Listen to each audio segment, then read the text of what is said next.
Hello dear students, good morning to all of you. सभी को good morning, सुप्रभात। मैं Ojha sir, owner the Oxford of English. आज इस वीडियो के माध्यम से आपको टेस्ट सीरीज के बारे में बताने आए हैं। ढेर सारी टेस्ट सीरीज ऑर्गेनाइज की जाती है, उनमें से एक हम भी कल माने फ्रॉम 1 दिसंबर 2024 माने 1 दिसंबर से टेस्ट सीरीज लॉन्च हो रही है। अब यह टेस्ट सीरीज टॉपिक वाइज होगी, जैसा कि यहाँ पे आपको लिखा गया है, मैंने लिख दिया है। अब ये जो फार लिखा गया है, इस फार में ढेर सारे क्लासेस आ जाएंगे। यह किसके किसके लिए प्रॉफिटेबल होगी देख ले। यह फार टीजीटी किसके लिए होगी, यह फार टीजीटी माने पीजीटी हो जाएगी। उसके साथ ही जो बच्चे एलटी की तैयारी करते हैं, एलटी, जीआईसी के साथ और जो रेस्ट ऑफ जीआईसी लेक्चरर का एग्जाम की तैयारी कर रहे हैं, जीआईसी, एलई, सीटी, क्यूआरईआर, और साथ ही साथ जो यूजीसी नेट में अपीयर हो रहे हैं या यूजीसी नेट के साथ जो भी अदर स्टेट्स के एग्जाम में पार्टिसिपेशन कर रहे हैं, यह टेस्ट सीरीज उन सब के लिए लाभदायक होगा। माने कुल मिलाकर के आप देखें तो यह एक टेस्ट सीरीज ऑर्गेनाइज की जा रही है, जो कि यह क्या होगी, यह टॉपिक वाइज होगी। टॉपिक वाइज का मतलब है कि जिसमें जो प्रिस्क्राइब है। फॉर एग्जांपल अगर देखें, we are going to discuss about the TGT. हमने टीजीटी को देखा, तो टीजीटी को टोटल देखा जाए तो 6 टॉपिक्स में डिवाइड किया गया। 6 का मतलब एक बैकग्राउंड क्लास। बैकग्राउंड के जो टॉपिक्स हैं वह periods, important poets, author, social, political, religious events, माने जिस पीरियड के हैं। For example Elizabethan age. उसके बाद टीजीटी की बात हो रही है, तो टीजीटी में क्या आ जाएंगे, शेक्सपियर, मिल्टन, वर्ड्सवर्थ, गाल्सवर्दी, इनके ऊपर आ जाएंगे। उसके बाद आपका फॉर्म्स एंड मूवमेंट्स। ये 6 यूनिट्स में मैंने डिवाइड किया, और एक टॉपिक पे कितने टेस्ट होंगे इसका भी क्लियर कट डिवीजन है। मान लीजिए फॉर टीजीटी की बात करते हैं, तो इस टीजीटी के लिए अप्रॉक्सीमेट हमारे 31 टेस्ट आ रहे हैं, यूनिट टेस्ट आ रहे हैं। एक यूनिट में कितने प्रश्न होंगे, 50 होंगे। ध्यान से सुनिएगा, एक unit, single unit contain 50 question. वो टॉपिक बेस्ड होंगे। जैसे मान लीजिए हमने शेक्सपियर को हमने 10 यूनिट्स में बांटा है, लगभग इनको 10 यूनिट में, तो एक में कितने 50 होंगे, तो उतने हम मिल्टन में हैं। तो मिल्टन को देखा जाए तो हमने वर्ड्सवर्थ, मिल्टन को 5-5 यूनिट में। तो मोस्ट इंपॉर्टेंट जो क्वेश्चंस होंगे इनके बारे में 25, 30, 50, एक में 50 होते हैं। तो लगभग 200-250 प्रश्न हमारे किसके बारे में हो जाएंगे, मिल्टन के बारे में हो जाएंगे, क्योंकि हमने बताया कि एक पे 50 होंगे। तो अब मान लीजिए किसी का 5 यूनिट है, 5 यूनिट है, तो 5 × 5 = 25, माने 250 प्रश्न हो गए। तो जो मोस्ट इंपॉर्टेंट थिंग्स हैं उनमें कोई भी ले ले। मान लीजिए हमने लिया कॉमर्स को, तो इनके बारे में जो पोएम्स हैं मिल्टन महोदय की, एपिक है, प्रोज है, सोनेट है, इनके बारे में अलग अलग बनाए जाएंगे। ध्यान रखिएगा, यह मॉडल टेस्ट सीरीज नहीं है, आप उसके चक्कर मत पड़िएगा। It contain the literature and grammar both. यह यूनिट वाइज टॉपिक टेस्ट है जिसके बारे में हम बात कर रहे हैं। यह क्या है, यूनिट वाइज टॉपिक टेस्ट है। वैसे ही हम देखें पीजीटी, तो पीजीटी का जो भी हमने प्रिपरेशन किया है लगभग 47 यूनिट्स आ रहा है। अब कहेंगे कि 47 पीजीटी में क्यों आ रहा है, क्योंकि पीजीटी में आप देखें तो 17 तो क्या पोएट्स ऑथर्स ही हो गए, 17 तो पोएट्स ऑथर्स ही हो गए। अब इनके सिवा आपका बैकग्राउंड, फॉर्म्स एंड मूवमेंट्स, कुल मिलाकर के पीजीटी में हमने 47, इसीलिए पीजीटी को 47 यूनिट्स में बांटा गया है। और एक यूनिट बराबर कितना हुआ, ये आपका 50 क्वेश्चंस हो गया। एक यूनिट बराबर कितना हो गया, 50 क्वेश्चंस हो गया। तो एक यूनिट को हम 50 प्रश्नों में समाहित करने का प्रयास करेंगे। उसी के हिसाब से देखें तो आपका एलटी जीआईसी हो गया, जीआईसी लेक्चरर हो गया, और यूजीसी नेट, क्योंकि आप जानते हैं कि देयर इज नो डिफरेंशिएशन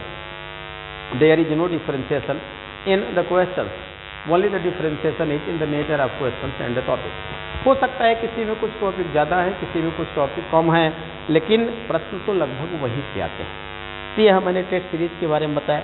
अब देखें कि how it would be perform, यह कैसे होगा। तो यह जो टेस्ट सीरीज ऑर्गेनाइज की जा रही है, यह ट्वाइस या थ्राइस इन अ वीक। अभी फिलहाल कल माने 4 दिसंबर से यह शुरू होगा टेस्ट सीरीज। इसका जो टाइम होगा 1 आवर को होगा। टाइम इसका फिक्स है 9 to 10। ऑनलाइन ऑफलाइन आपको यह प्रोवाइड होगी। ऑनलाइन ऑफलाइन के सिवा यूट्यूब पे भी आपको यह प्रोवाइड होगी। अब उसके बाद इसको देखें, 1 घंटे का टेस्ट होगा। हम टाइमिंग की बात कर रहे हैं। अब हम किसकी बात कर रहे हैं? टाइमिंग की बात कर रहे हैं। टाइमिंग किसकी? टेस्ट की बात कर रहे हैं। तो टाइमिंग कब रखा जाएगा? मॉर्निंग में। अब मॉर्निंग में रखा जाएगा तो इसका फिक्स टाइम मैंने कर दिया है 9 to 10 AM हो जाएगा। अब फिर वहीं पे 10 to 11 AM यह किसके लिए रहेगा? फॉर द सॉल्यूशन रहेगा। फिर से एक बार ध्यान दे लें, यह टेस्ट सीरीज जो ऑर्गेनाइज की जा रही है यह लिटरेचर की है, इसमें ग्रामर के क्वेश्चन नहीं रहेंगे। मैं साफ कर देना चाहता हूँ क्योंकि आप लोग टेस्ट सीरीज का मतलब लिटरेचर ग्रामर दोनों मानते हैं। हाँ, यह मोर प्रॉफिटेबल क्यों है आपके लिए, ज़्यादा लाभदायक आपके लिए क्यों है? क्योंकि इसमें हर एक टॉपिक से प्रश्न उठाने का प्रयास किया जाएगा। इसीलिए हमने हर एक टॉपिक को यूनिट्स में बांट दिया और यूनिट्स में कुछ सर्टेन पोएट्स को मैंने रख दिया। जैसे फॉर एग्जांपल मान लीजिए हम पीजीटी की बात करते हैं, शेक्सपियर। तो शेक्सपियर को हमने 3 कैटेगरी में बांटा है। Number 1 life sketch, life sketch से प्रश्न आएंगे और लाइफ स्केच के साथ जो 5 नैरेटिव पोएम्स हैं इनको 1 यूनिट में कर दिया। नेक्स्ट सॉनेट्स हो गए और नेक्स्ट जो बच्चे हैं वो प्लेज, उनको कर दिया गया। तो लगभग 10 यूनिट्स में हम प्रयास करेंगे कि मैक्सिमम 500 क्वेश्चंस आप तक पहुंच जाएंगे और इन 500 क्वेश्चंस में काफ़ी कुछ आशा करते हैं कि you will get profit in your exam. परीक्षा में आपको इनसे लाभ मिलेगा क्योंकि किसी भी एक टॉपिक से तो अगर 1 घंटे का हमारा ये क्या है, 1 घंटे का पेपर होगा तो फिर 1 घंटे उसको हमको समझाने में लगेगा। तुरंत ही आपको इसको क्या किया जाएगा? तुरंत सॉल्व करा दिया जाएगा। दूसरा, इसका जो प्लानिंग किया गया है अभी फिलहाल ट्वाइस वीकली। यह क्या है? ट्वाइस वीकली है। सप्ताह में 2 बार सोचा गया है। एक आपका संडे को हो जाएगा। अब संडे के बाद एक इसको थर्सडे को रख लिया जाएगा। एक संडे और एक क्या किया जाएगा? इसको थर्सडे को रख दिया जाएगा। तो कल पहली टेस्ट सीरीज है टॉपिक वाइज या यूँ कहें यूनिट वाइज। कल क्या है? फर्स्ट डे है। तो try to participate and solve the questions within the allotted time.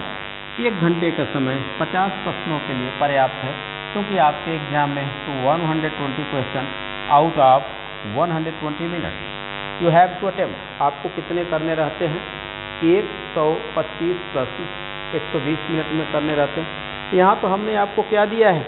यहाँ हमने आपको प्लेंटी ऑफ टाइम दिया है। तो एक बार फिर से देख लें, यहाँ जो बात चल रही है वह बात किसकी चल रही है? टॉपिक वाइज यूनिट टेस्ट प्रारंभ करने जा रहे हैं जो कि कल अर्थात रविवार 1 दिसंबर से प्रारंभ हो रही है। इसको सप्ताह में 2 बार ऑर्गेनाइज कराने का प्रयास किया जाएगा, अभी सोचा गया है। अगर कोई ऐसी कंडीशन आ जाती है checking the nearness of the exam, यह 28 वीकली हो जाएगा, 3 बार हो जाएगा। इसकी जो चीफ फीचर्स हैं वह क्या है? यह जो टेस्ट सीरीज है यह केवल और केवल लिटरेचर की है। It will not include the question from any part of grammar. यह व्याकरण के किसी भी पार्ट के प्रश्न इसमें नहीं होंगे, लेकिन मैं मैक्सिमम ट्राई करूंगा कि लिटरेचर के वह अच्छे प्रश्न आप तक पहुँचे कि which will come in your exam, वह परीक्षा में आए। तो चले, अभी तो यह बात चल रही थी टॉपिक वाइज यह बात किसकी चल रही थी? टेस्ट सीरीज की बात चल रही थी। उसके बाद मैंने कहा था कि आपको पढ़ाया जाएगा यहाँ पे लिखा गया वार ऑफ रोजेस, ROSES। आज का हमारा टॉपिक क्या है? Topic of the day. अगर आपको कुछ इन्फॉर्मेशन कन्वे की जाए, अगर आपको कुछ इन्फॉर्मेशन कन्वे की जाती है तो इन्फॉर्मेशन के साथ ही साथ आपको कहीं न कहीं से देखें, इन्फॉर्मेशन के साथ ही साथ आपको कुछ टॉपिक्स पे डिस्कशन भी किया जाता है। तो आज हम लोग जिसके बारे में पढ़ेंगे वह क्या है? An important civil war in England. England का एक महत्वपूर्ण गृह युद्ध है जिसके बारे में हम पढ़ेंगे, और जो वास्तव में लड़ा जाता है कब, जो वास्तव में लड़ा जाता है 1455 से लेकर के 1485, कहीं कहीं 187 भी देता है। तो अब हम देखेंगे कि actually what is the importance of this war of roses. आज हम इसको देखेंगे कि इस वार ऑफ रोजेस का इम्पोर्टेंस क्या है। तो पहले यह जान लें, it was not an open war, it was not a battle, but it was a form of civil war. इसके बारे में अगर हम देखें, यह कोई युद्ध नहीं था, बल्कि आप इसको गृह युद्ध कह सकते हैं। इसको हम क्या कह सकते हैं, it was actually a CIVIL और WAR। यह क्या था एक्चुअली, यह सिविल वार, यह कोई वार नहीं था, बल्कि यह क्या था, यह सिविल वार था। अब यह सिविल वार था, then why it was fought, तो इट वॉज फॉट बिटवीन, यह किसके बीच लड़ा गया था, दूसरा लिख दे रहे हैं कि it was fought, FOU, fought between the two Nobel family, between the two माने दो। अब ये क्या है, टू नोबल फैमिलीज हैं, ध्यान रखिएगा, यहाँ पे लिखा जा रहा है नोबल फैमिली।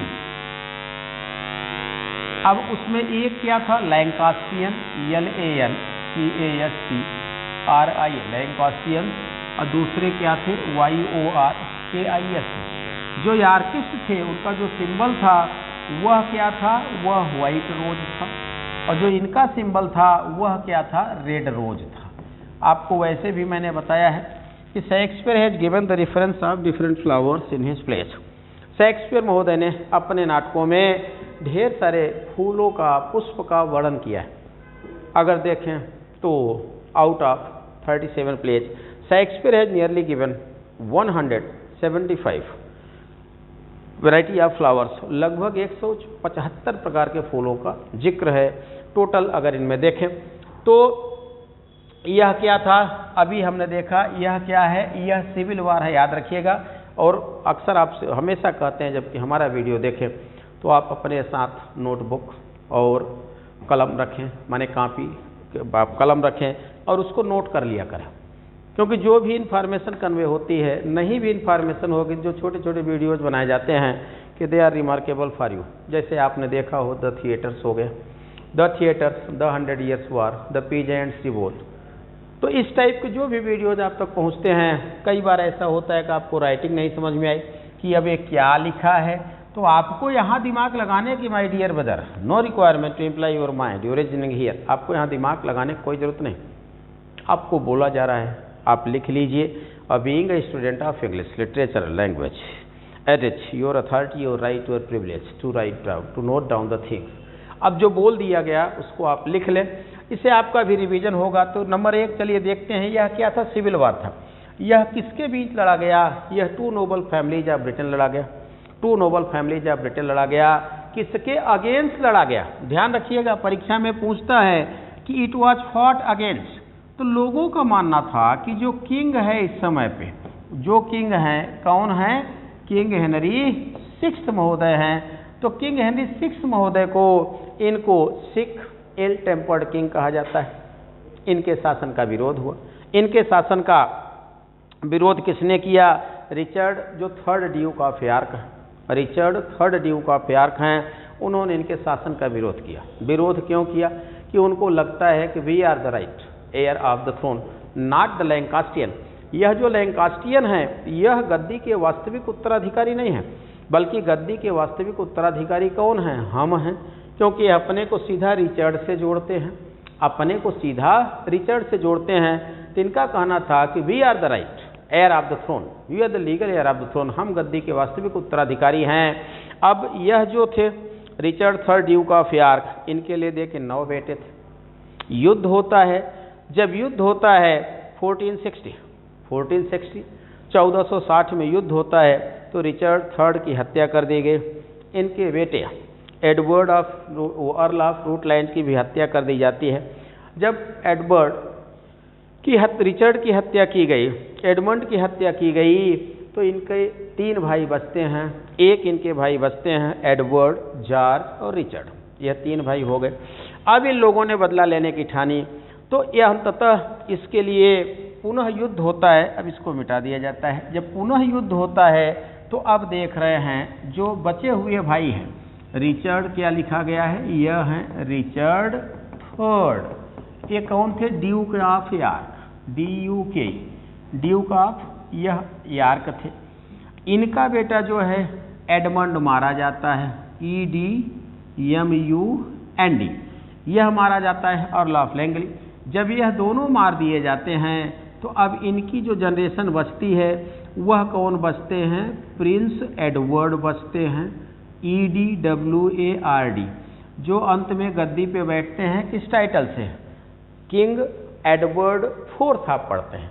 इनको आप क्या पढ़ते हैं, राजा एडवर्ड चौथा पढ़ते हैं। बाद में अब ये क्या हो गए, यह किंग हो गए। उसके बाद इनके बाद गद्दी पे जो बैठते हैं, इन्होंने अपने बेटे को नॉमिनेट किया, उसका नाम इनके बेटे का क्या है, किंग एडवर्ड, यह हो गए फोर्थ, अब वो क्या हो गए, फिफ्थ हो गए। जब इनकी डेथ होती है, डेथ कब होती, 1483 में। दिक्कत यह है कि इनके चाचा यहाँ पे लिखे गए हैं जिनका नाम क्या है, रिचर्ड। रिचर्ड ने एडवर्ड की हत्या कर दिया और अंततः गद्दी पे कब्जा कर लिया। जबकि लीगल एयर कौन थे, यह थे, यह बेटे किस पे हैं, यह एडवर्ड फोर्थ गद्दी पे कब्जा कर लिया। जब गद्दी पे कब्जा कर लिया तो उसका विरोध शुरू हो गया, क्योंकि वह गद्दी पे बैठने के पहले अभी तक जिस राजा को आप देखा है, डायनेस्टी जो थी लैंकास्टियन, अंतिम कौन है आपने देखा, किंग हेनरी सिक्स्थ। अब किंग हेनरी सिक्स्थ की हत्या हो गई, इनकी हत्या हो गई, इनकी हो गई, तो ले दे करके अब एडवर्ड बचा था, इसकी भी हत्या कर दी गई 1483 में। तो अब गद्दी पे कौन बैठ जाता है, गद्दी पे इनका चाचा, माने एडवर्ड फिफ्थ का चाचा, जो कि एडवर्ड फोर्थ का छोटा भाई था, सबसे छोटा भाई जिसका नाम रिचर्ड था, वह under the title king Richard third अपने पापा की टाइटल को धारण किए और किंग रिचर्ड थर्ड के नाम से यह गद्दी पे बैठ गए।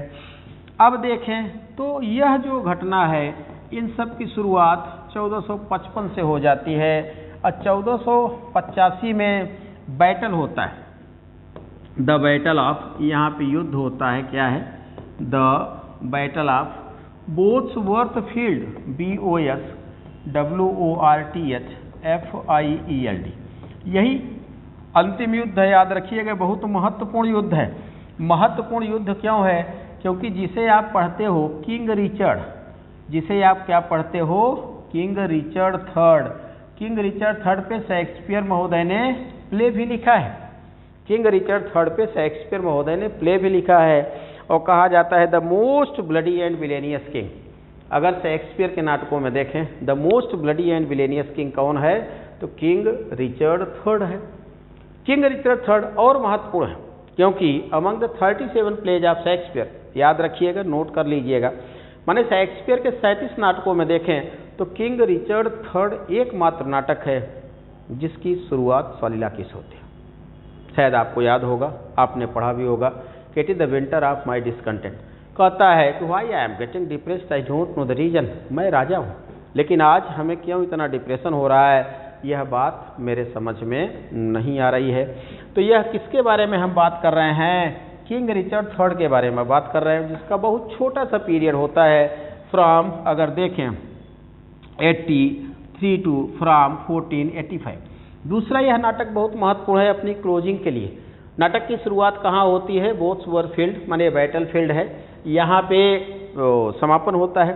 राजा रिचर्ड का घोड़ा मर जाता है, यह एक घोड़े की तलाश करता है तो कहता है a horse my kingdom for a horse. यह बहुत फेमस स्टेटमेंट है, परीक्षा में पूछा जाता है कि where do we find this statement.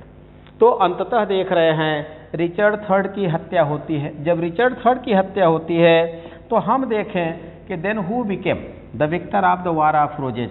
अब जो हेनरी सिक्स्थ है उसका भी एक बेटा है, उसने भी अपने बेटे का नाम एडवर्ड फिफ्थ ही रखा था, उसने भी अपने बेटे का नाम एडवर्ड फिफ्थ रखा था।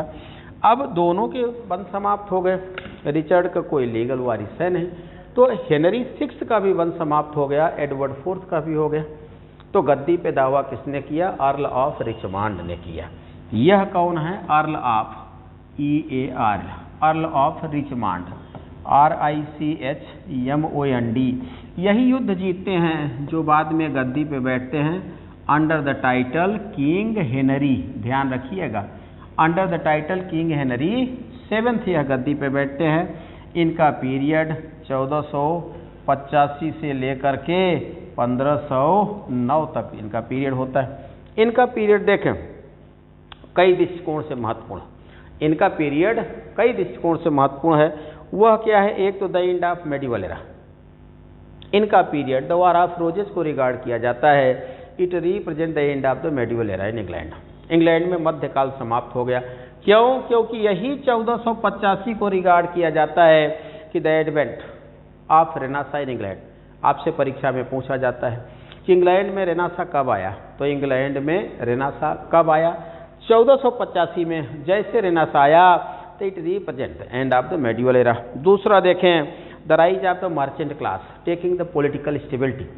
यही राजा है जिसने the foundation of strong Tudor monarchy, जिसे ट्यूडर मोनार्की आप कहते हैं, MONARCHY, या ट्यूडर वंश कहते हैं, जिसने कितने दिया है? 5 किंग्स या इम्प्रेस दिया। इम्प्रेस इसलिए लिखा गया कि queen Elizabeth, queen Mary also came from this dynasty, यहीं से आई हुई थी। तो 3 राजा और 2 रानियां इस वंश ने दिया।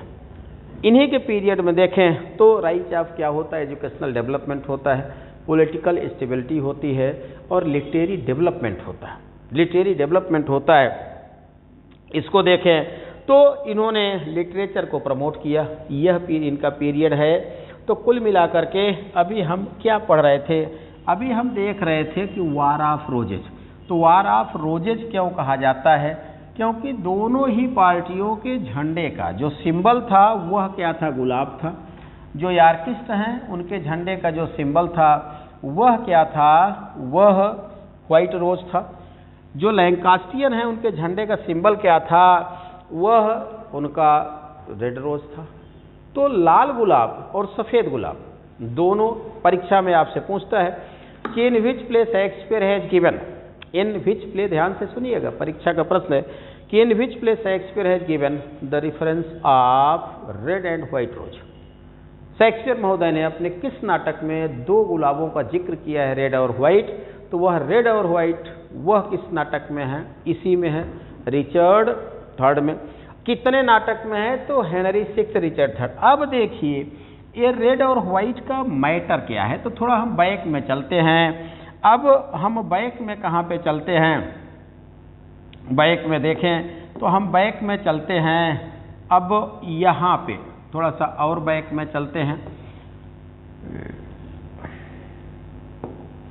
तो अब यहाँ पे हम आ गए, हेडिंग डाली गई किंग एडवर्ड। अगर आपने पढ़ा होगा यह कौन है? King Edward III। बहुत बैक में ना जा करके किंग एडवर्ड III, इनका पीरियड आपने पढ़ा है 1327 से लेकर के 1377 AD। अब अगर आपको याद आ रहा होगा तो इसे क्या कहा जाता है? The beginner of the 100 Years War। Edward III कौन है? आपको याद आ गया होगा। इन्हीं ने 100 Years War की शुरुआत की थी अपने नाना के खिलाफ। जब एडवर्ड की डेथ हो जाती है तो अब जो थ्रोन था यह 2 पार्ट में बंटना चाहिए। कुल इनके 6 बेटे थे, 2 बेटों के नाती हैं। तो बड़े बेटे को, ग्रैंडसन को इन्होंने गद्दी दिया और वह गद्दी पे बैठ गए under the title king Richard II। इनका जो पीरियड है 1377 से 1399। अब आपने पढ़ा है कि किंग रिचर्ड III की हत्या 1399 में कौन कर देते हैं? हेनरी बोलिंगब्रोक। अब हेनरी बोलिंगब्रोक इनके चाचा के बेटे थे, जॉन ऑफ कांट के बेटे थे। उन्होंने रिचर्ड II की हत्या कर दिया। तो जो गद्दी यहाँ से चली थी आपने देखा और इधर आ रही थी, अब यहाँ से वह सरपास कहाँ हो गई? यहाँ हो गई। गद्दी पे कौन बैठ गए? बोलिंगब्रोक बैठ गए अंडर द टाइटल, यह क्या हो गए? किंग हेनरी, यह 4th हो गए। यह गद्दी पे बैठे कब? 1399 से 1413। इन्होंने गद्दी अपने बेटे को दे दिया। इनके बड़े बेटे का नाम क्या था? King Henry. वह गद्दी पे बैठे 5th। अब किंग हेनरी 5th ने यह गद्दी ट्रांसफ़र कर दिया अपने बेटे को। उनका नाम क्या है? King Henry. इन्हीं पे शेक्सपियर महोदय को देखें तो 3 पार्ट में नाटक लिखा है। किसके ऊपर? हेनरी 6 के। अब आपने देखा कि ये कहा जाता है कि between the 2 noble families who came from the same descendants, एक ही वंशज के उत्पाद थे। तो यह चाहे रिचर्ड हो। अब यहाँ पे आप देख रहे हैं कि क्या लिखा गया है? रिचर्ड सेकंड लिखा गया। इसीलिए जिसने उनके खिलाफ विद्रोह किया, वो किंग लिख दिए हैं। जिसने उनके खिलाफ विद्रोह किया वह अपने को क्या कहता है? वह कहता है रिचर्ड थर्ड, RICHARD। वह रिचर्ड क्या है? थर्ड, क्योंकि ऊपर क्या लिखा गया? Richard second. इनका जो सिंबल था वह क्या था? व्हाइट रोज था। इन्होंने कहा कि we are the legal heir of the throne, the Yorkist are the legal heir of the throne, not the Lancastrian. लेकिन रिचर्ड सेकंड के बाद गद्दी यहाँ चली जाती है। अब तो समझ में आ गया। यहाँ का मतलब बोलिंगब्रोक हेनरी चौथे के नाम से राजा बने। फिर उनका बेटा हेनरी 5th हो गया, उनका नाती हेनरी 6 हो गया। हेनरी 6 की अंततः हत्या रिचर्ड ने करा दिया और अपने बड़े भाई को गद्दी पे बैठा दिया।